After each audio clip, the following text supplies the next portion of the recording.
Aquellas maravillosas revistas, capítulo 61. Subviraje, sobreviraje e inviraje. Hay pruebas que marcan un antes y un después, como la que hicimos y titulamos Tracción o propulsión, que enfrentaba a dos buenos representantes de modelos con propulsión posterior, como eran el Alfa Romeo 75 Twin Spark de doble encendido y el BMW 318i, contra dos deportivos, pero de tracción delantera, como eran el Citroën BX GTI y el Opel Kadett GSI 16 válvulas. Y vamos a hablar de subviraje y sobreviraje y descubrimos el inviraje. Ahora te lo cuento. Bienvenidos a los podcasts de los lunes de Garaje Hermético. Esta historia, porque me voy a entretener, me voy a detener largo y tendido en contárosla, la dejo un poco para el final, porque ese día aprendí mucho de coche, de conducción, de periodismo, de fotografía, pero antes os voy a hablar de otras cosas que también eran interesantes allá en lo más duro del invierno de 1990, finales de enero y primeros de febrero. Por ejemplo, la llegada al mercado de un coche que se ha convertido en un mito, el Fiat Panda 4x4. Coche del que hemos hablado en muchas más ocasiones y que ahora está cotizadísimo. Bueno, pues en estas fechas llegaba a España la versión 4x4, muy chula, muy bien equipada para lo que era ese coche y sobre todo con un precio que os va a sorprender. Menos de 900.000 pesetas. Vamos, para entendernos, unos 5.500 euros. ¿Quién lo pillara? Además, como decía, era un coche para ser de la categoría que era relativamente bien equipado. Por ejemplo, podías dotarle de techo solar, que es una opción que no me entusiasma mucho en otros coches, pero en este creo que le pega muy bien. Y además, os vais a reír del precio, porque costaba 200 euros. Bueno, por fin llegaba este coche, que la verdad, pues contaba con el motor FIRE de 45 caballos, que aquí ya era conocido en el i10, y era un coche con unos bajos consumos, pero bueno, además con la ventaja de la tracción total. Vamos a seguir con la tracción total, porque se anunciaba la tercera generación, la última, del Ford Sierra Cosworth, que era la carrocería a 3 volúmenes, pero con tracción total. La verdad es que este coche era una versión, sobre todo pensando en los rallies, donde, como ya sabéis, la tracción total era absolutamente imprescindible. Además, se aprovechaba para darle un punch de potencia y se le elevaba a 220 caballos. También se retocaba el interior, el salpicadero, había detalles como la apertura remota del maletero, reglaje del volante en distancia, en altura. Bueno, lunas tintadas, que ahora no son muy corrientes, pero en esta época no lo eran tanto. Yo siempre digo que el primer Ford Sierra Cosworth es el más bonito, el más original, el que tiene más personalidad, con ese alerón trasero enorme, que era con 3 puertas. Luego está este último, 3 volúmenes con tracción total, pero para mí el más interesante es el de en medio, que curiosamente es el que menos a la gente le gusta, porque no tiene tracción total, tiene esa desventaja, no tiene la carrocería más personal, tiene esa desventaja, pero a cambio tiene el bastidor mucho más afinado, con retoques en las suspensiones, que lo hacían mucho mejor que el primero, y sobre todo un cambio Getrack, que siempre lo digo porque es que lo probé y me maravilló. Era una auténtica gozada. También una gozada era el coche que probé, porque en esas semanas probé un coche que a menudo resulta olvidado. Un coche que algunos siguen confundiendo con un Opel Calibra, que era un gran coche y que estaba poco valorado en su momento y ahora. Bueno, era el Nissan 200 SX. La prueba la titulé un deportivo sin competencia.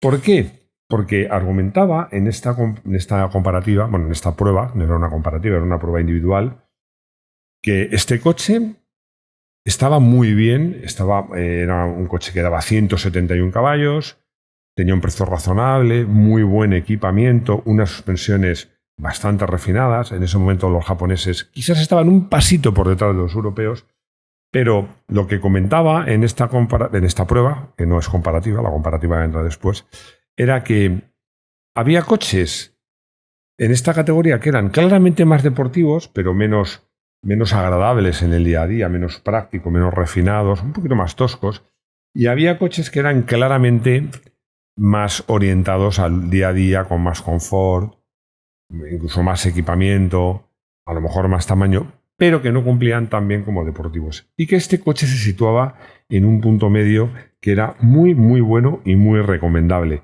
El interior por fuera era muy bonito.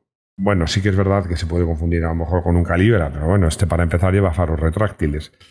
Pero sí tiene una línea que se puede asimilar, sobre todo de lejos. De lejos y de noche se confunden. Pero el interior, la verdad es que los asientos sobre todo no eran...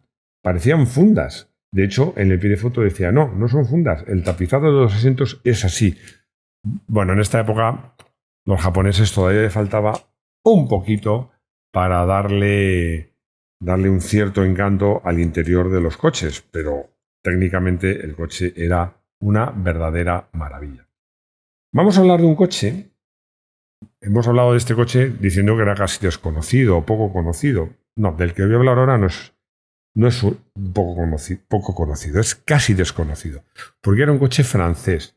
Y no es un Peugeot, no es un Renault, no es un Citroën, es un Overland, un todoterreno que tuve la oportunidad de probar, made in Francia, y que se empezó a ofrecer a partir de marzo. Además era un todoterreno que llevaba un motor modesto de diésel de 64 caballos, 2 litros, pero era un coche que estaba muy bien porque estaba orientado como coche más de trabajo que de ocio, pero también por sus acabados, tanto por fuera como por dentro, podía ser un coche muy apto como coche de ocio, como coche del día a día. Estaba ahí un poco como el Nissan, era un coche que con una orientación hacia el todoterreno de trabajo, pero con unos acabados y también a nivel de confort, de silencio, de terminación interior, de calidad de materiales, que bueno, pues lo convertía en un coche apto para el ocio.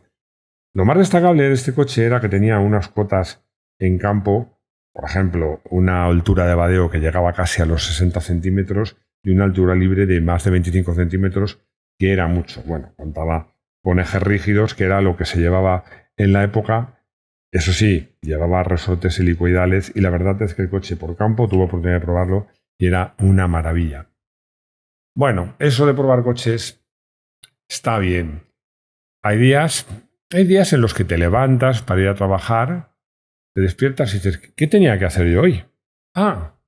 Se me olvidaba que tengo que hacer una comparativa de 2 Ferraris.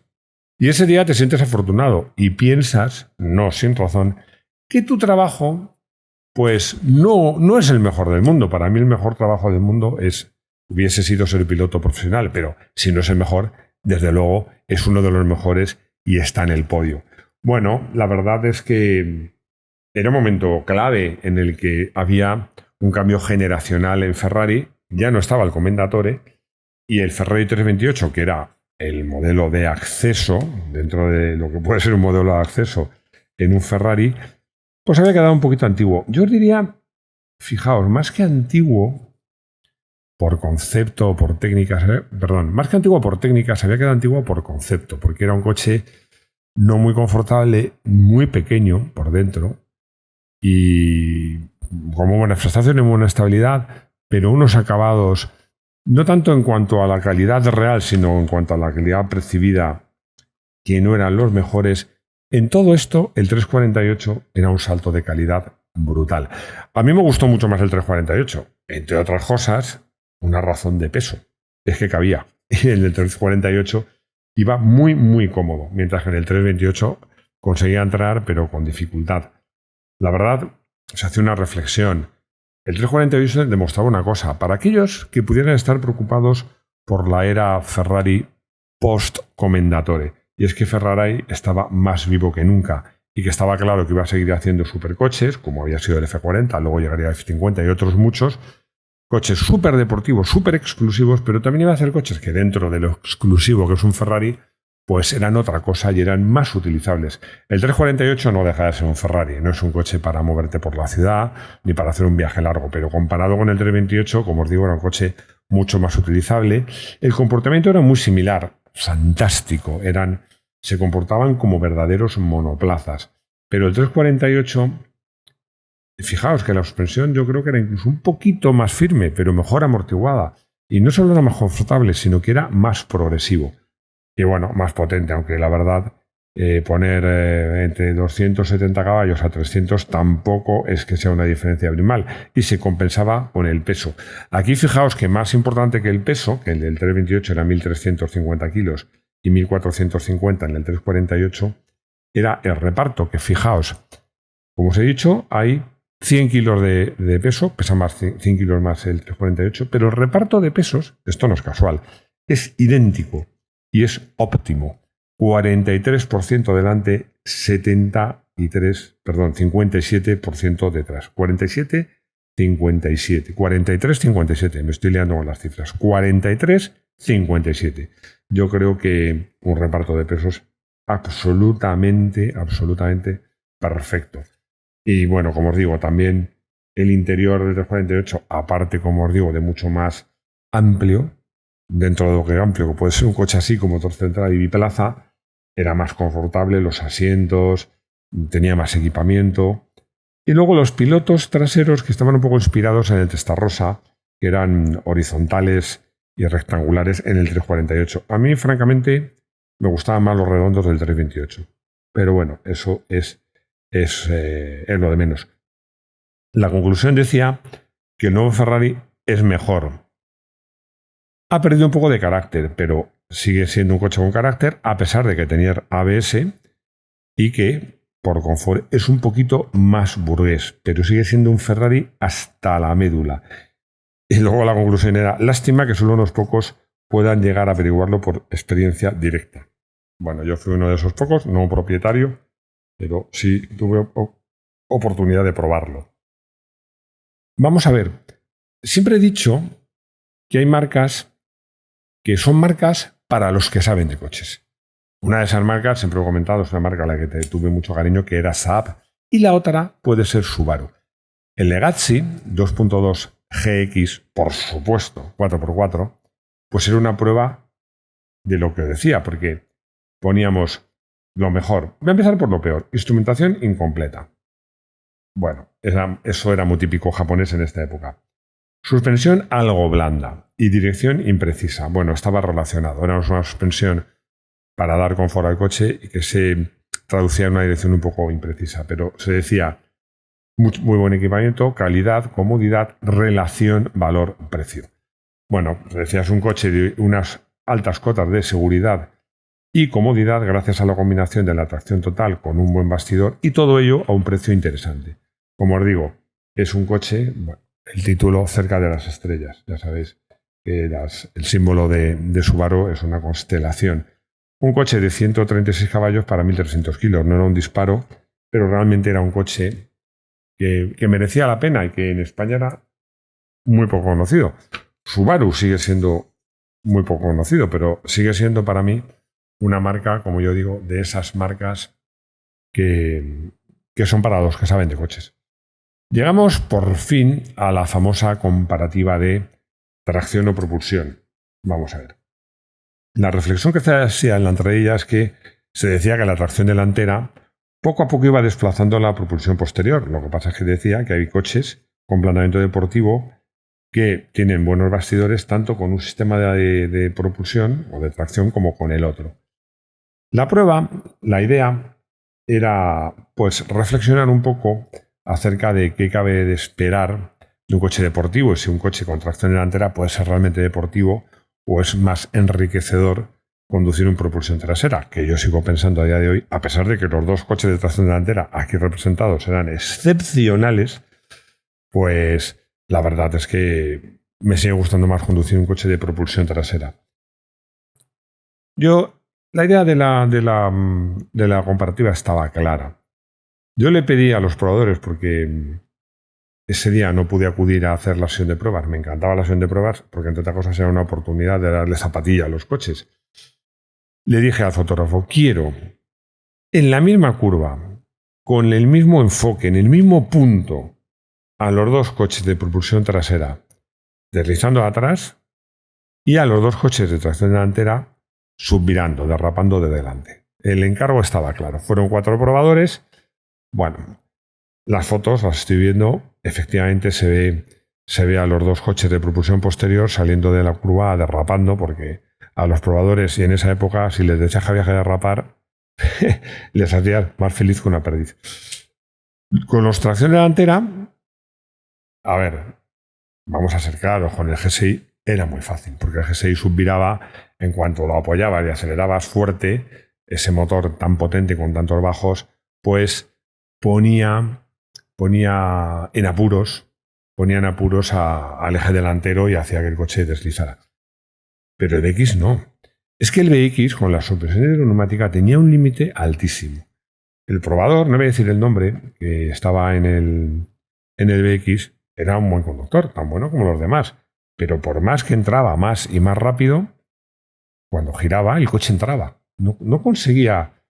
Sí, el coche subviraba, pero no se veía en la foto, no se apreciaba que realmente el coche estuviera subvirando. Estoy viendo la foto del Cádiz y se ve claramente el coche súper apoyado y la rueda delantera girada mirándome a mí, que se ve que el coche está deslizando de morro, pero en el BX no había manera. Y otro probador, con poca paciencia, le dijo, es que no sabes hacer subvirar al coche, déjamelo a mí. Y se fue. Pero no arrancó para coger inercia en la curva donde habían arrancado todos, sino que se fue mucho más lejos. Casi, me decía el fotógrafo, se perdió en el horizonte. Menos mal que el fotógrafo primero era un fotógrafo con experiencia y segundo, que le insistí a él solo, oye, haz la foto en una curva donde si alguno se va, tanto hace un trompo el coche con un coche de propulsión trasera como se va recto con el coche de tracción delantera, haya una escapatoria. Y me hizo caso. ¿Por qué? Porque este probador se alejó por el horizonte y llegó con el BX GTI de 160 caballos subiendo marchas, ¡buah!, que el coche sonaba una marcha, otra. Y llegó a una curva grado de segundo en tercera a toda velocidad, giró el volante. ¿Y qué pasó? Que el coche siguió recto como una flecha, porque llegaba a una velocidad muy por encima de la velocidad a la que se podía tomar esa curva. Y siguió recto. Afortunadamente, como digo, el fotógrafo tenía experiencia, estaba en un sitio donde no le iba a atropellar y lo único que pasó es que el neumático delantero exterior, sometido a esa barbaridad de presión, de tensión, de apoyo, pues desllantó. Pero el coche no pasó nada más que eso. Pusimos la rueda, que entonces lleva rueda de repuesto, y ya se pudo hacer la prueba. Y aquí tengo una foto donde más o menos parece que el BX subvira. A eso cariñosamente lo llamamos inviraje, que viene a decir cuando llegas a una velocidad tal, a una curva, que da igual lo que hagas o dónde lleves la propulsión, si delante o detrás, a las cuatro ruedas, o lleves lo que lleves. Si una curva de 60 llegas a 120, vas a seguir recto, lleves lo que lleves. Bueno, al margen del inviraje que descubrimos en ese momento, la comparativa era muy interesante, porque además los coches eran muy interesantes. Como decía un amigo mío, el peor para mí. Realmente era curioso cómo los coches, que se supone que los coches de propulsión trasera, una de las ventajas es que tienen más motricidad, sobre todo en arrancada, eran los menos potentes, porque el Alfa Romeo anunciaba 148 caballos, que por mucho que digan que Alfa miente, pues se acercaba bastante. El BMW anunciaba y daba 136. El Citroën anunciaba 160 y daba 165. Y el Kadett anunciaba 150 y daba también alguno más de 150. Curiosamente, como os digo, los coches de tracción delantera eran más potentes. No sabría deciros qué conclusión se podía decir, porque la conclusión que hacía el periodista, que como en esta prueba no la escribí yo, decía que los propulsión trasera quizás resulten más divertidos, pero sin embargo, pues para un uso cotidiano es mejor la tracción delantera. Yo sigo pensando que los coches de propulsión trasera son más divertidos de conducir. Lo tengo claro. Me gustan más. Y no estoy hablando de derrapando, sino simplemente la sensación que te da de agilidad en una rotonda, la sensación de que te empujan cuando aceleras. Y luego ya si ruedas en circuito, pues la diferencia es mucho mayor. Con un propulsión trasera, pues hay que tener las manos, así de fácil. Y además, sobre todo, es que con un propulsión trasera, yo siempre digo una cosa. Un tracción delantera en circuito exige una conducción muy ordenada, porque si el coche va deslizando atrás, vas perdiendo tiempo. Hay que hacer una conducción muy ordenada, no querer ir demasiado rápido. En el fondo, es una conducción más tranquila. Puedes ir deprisa sin pasar miedo. En cambio, yo creo que si pasas miedo en tracción delantera, porque vas muy de lado y tal, que me ha pasado a mí, resulta que haces peores tiempos. En un propulsión trasera, como dice un buen amigo mío, si pasas miedo es que vas deprisa.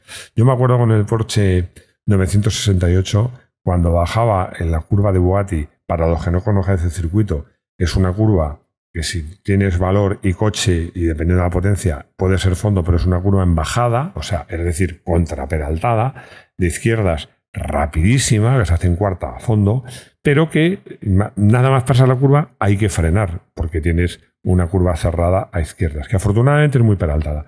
Yo ahí recuerdo que con el 968, lo confieso, cuando iba por nota y la hacía a fondo, pasaba miedo, pero cuando me salía bien y hacía un tiempazo, era una satisfacción enorme. De todos modos, también os puedo decir, entre los dos coches de propulsión trasera, el Alfa y el BMW, pues yo diría que en cuanto a eficacia estaban a la par, aunque el Alfa era un coche un poquito más amable, siendo de propulsión trasera. Entre los dos coches de tracción delantera, a nivel de bastidor y de estabilidad, el BX estaba claramente por encima del Opel Kadett. No puede faltar el motor Sport en estos podcasts, pero hoy va a ser de una forma un poco especial, porque voy a hablar, he seleccionado dos artículos que se refieren a la misma persona y que no es un piloto. Es, como yo digo, el malo de la película, Balestre. Balestre había declarado la guerra a mucha gente, a Senna, al Automóvil Club del Oeste, que era el organizador de Le Mans, en favor de la Fórmula 1. Nadie entendía por qué este señor seguía siendo el jefe de entonces era la FISA, Federación Internacional de Sport Automobile, porque eran franceses, estaban en París, también el presidente de la Federación Francesa. Bueno, y estaba atacando a las 24 horas de Le Mans, quería que pusieran en la resta de la Sondadière unos chicanes, que se pusieron y continúan hasta nuestros días, y además quería que el Automóvil Club del Oeste se disculpara por los comentarios que había hecho a favor, o en contra, mejor dicho, pero bueno, a ver, en contra muy relativo, diciendo que como espectáculo las 24 horas de Le Mans sean tan buenas o mejores que la Fórmula 1. Pero bueno, al final volví a leer un pequeño recuadro donde dice: ganó Balestre. Jean-Marie Balestre ganó por goleada al Automóvil Club del Oeste. Habrá 24 horas de Le Mans, pero el Automóvil Club del Oeste ha pagado caro. Se ha tenido que tragar el orgullo y presentar una carta pública pidiendo disculpas a la Fórmula 1, pidiendo disculpas a Balestre por las declaraciones que habían hecho. Bueno, al final, además de todo esto, de intereses y de temas personales, había dinero de por medio, porque estas dos chicanes las tenía que aprobar la Comisión de Seguridad de la FISA, que cobraba por ello, había dado el visto bueno a los planos, el circuito tenía que ser homologado por la FISA, los derechos de televisión iba a ser para la FISA, el cronometraje iba a ser para la FISA y el coste de toda la infraestructura de las chicanes lo tenía que pagar el circuito, que luego finalmente lo pagó el Estado francés porque pensaba, y yo creo que con acierto, que las 24 horas de Le Mans son un monumento, una propiedad histórica que merece la pena ser cuidada y conservada. Así que al final ganó Balestre, pero por lo menos se pudieron hacer y se han seguido haciendo hasta nuestros días las 24 horas de Le Mans. Y nada más, hemos llegado al final de nuestro podcast de los lunes, donde os he contado un concepto nuevo que seguro que no conocíais, el inviraje. Os he hablado de malo de la película.